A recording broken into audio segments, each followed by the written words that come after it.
Alex, people look at these machines and think they're entering the Star Trek age where you just boop a button and a hot pastrami sandwich appears. But in reality, owning a 3D printer is more like adopting a very moody, high-maintenance parrot that speaks exclusively in G-code and spite. A parrot that spits molten plastic at you when it's mad? That sounds about right. I'm looking at this little boat you printed, Tiger.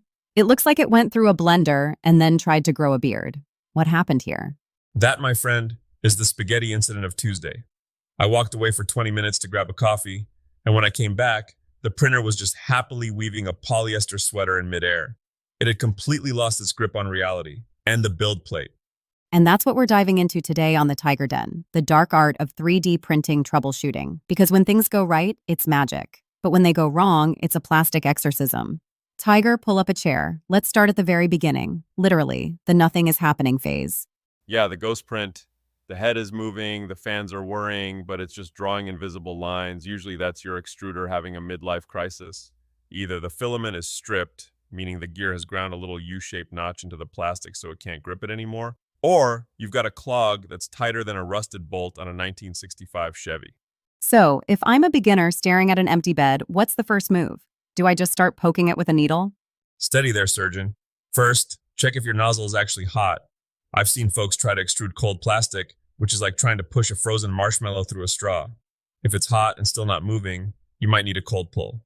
It's satisfying in a gross way. You let the filament cool slightly, then yank it out fast to pull all the burnt gunk out of the nozzle tip.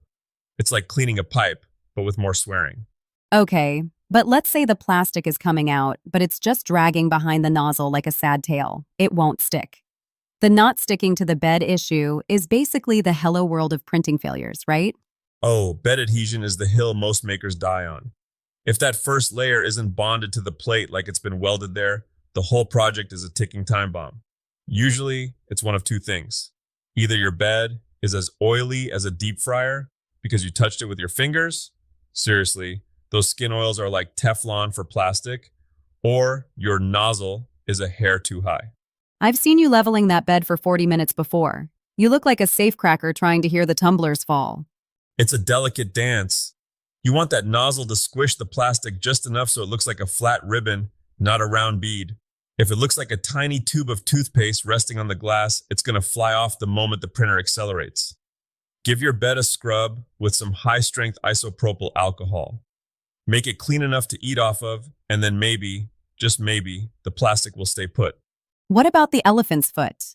I've had prints where the bottom looks like it's melting outward into a little pedestal. It ruins the dimensions if I'm trying to fit parts together.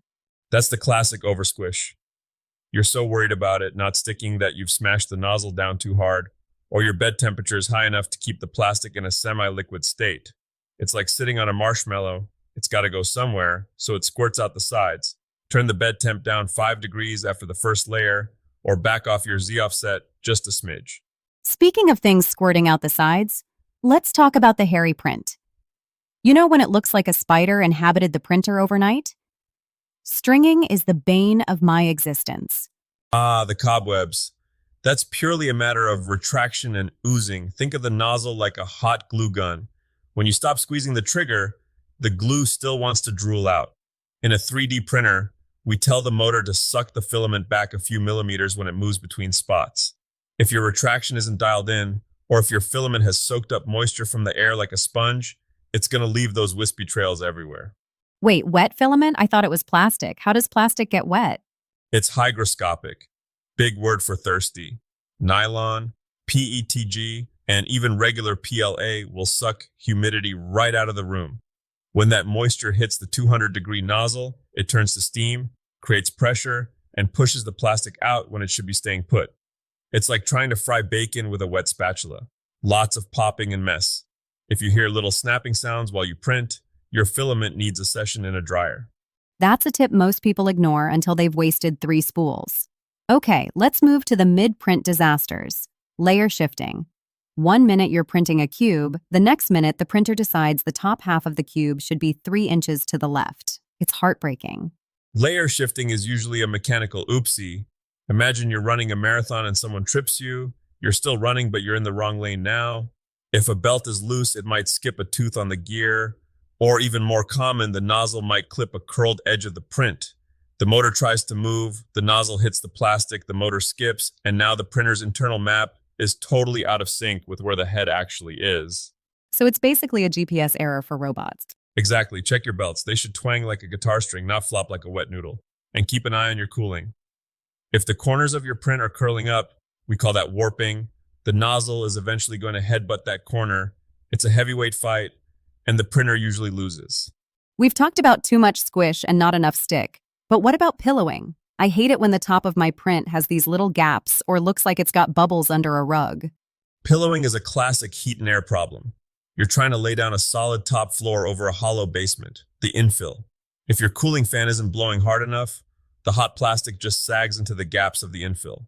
Or it's so thin that the hot air inside the part is trying to escape and pushes up little domes. The fix is boring but effective. Add more top layers. If you're only doing 2 layers, it's like trying to cover a pothole with a sheet of paper. Give it 6 layers and it'll smooth out like a freshly paved road. Okay, let's get into the under-extrusion versus over-extrusion debate. I feel like this is where people start changing 100 settings in their slicer and end up making it 10 times worse. It's the too many cooks syndrome. Look, under extrusion, where you see gaps between your lines or the walls look like lace, is almost always a hardware bottleneck. A partial clog, a slipping extruder gear, or you've just told the software your filament is 1.75 millimeters when it's actually 1.68 millimeters.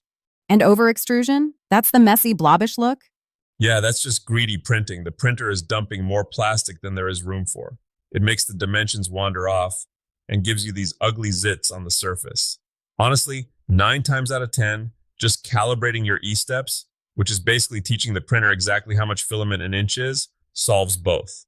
It's the shop equivalent of checking your tire pressure before you go swapping out the whole engine. You've definitely swapped the engine before checking the tires, haven't you? Oh, I've spent 3 days rebuilding a Hodden only to realize the filament spool was tucked under a bracket and couldn't even spin. I felt like a real genius that day, let me tell you. I was ready to throw the whole machine into the pond. What's the one problem that still gives you the shivers? The one where you just know it's going to be a long night? Heat creep. It's the silent killer. The heat from the nozzle travels up the metal tube where the filament is supposed to stay cold. The plastic softens way too early, builds up a plug, and jams the whole works 3 hours into an 8-hour print. You can't see it, you can't easily measure it, you just find a failed print and a clicking motor. It usually happens because the tiny little fan on the front of the print head is dusty or dying. It's a reminder that even in this high-tech world, a 5-cent piece of dust can bring a $1,000 machine to its knees. So, for the folks listening who are currently staring at a pile of plastic bird nests and feeling like they should have just taken up knitting, what's the takeaway here? The takeaway is that every failure is just the machine teaching you how it works. When I started, I thought a failed print was a waste of money. Now, I see it as a diagnostic report. If it shifts, my belts are loose. If it strings, my plastic is wet. The machine is screaming its problems at you. You just have to learn the language. It's a relationship. You have to listen to your moody, plastic-spitting parrot. Exactly. And maybe don't leave the room for 20 minutes when you're starting a new roll of filament. Because the moment you turn your back, that parrot is going to try to knit you a sweater you didn't ask for. Well, I'm going to go check my belts and maybe buy a dry box. Thanks for the therapy session, Tiger. Anytime. And remember, if the first layer isn't perfect, the rest is just a very expensive way to make trash. Slow down, level that bed, and keep your nozzle clean. We'll see you next time in the den.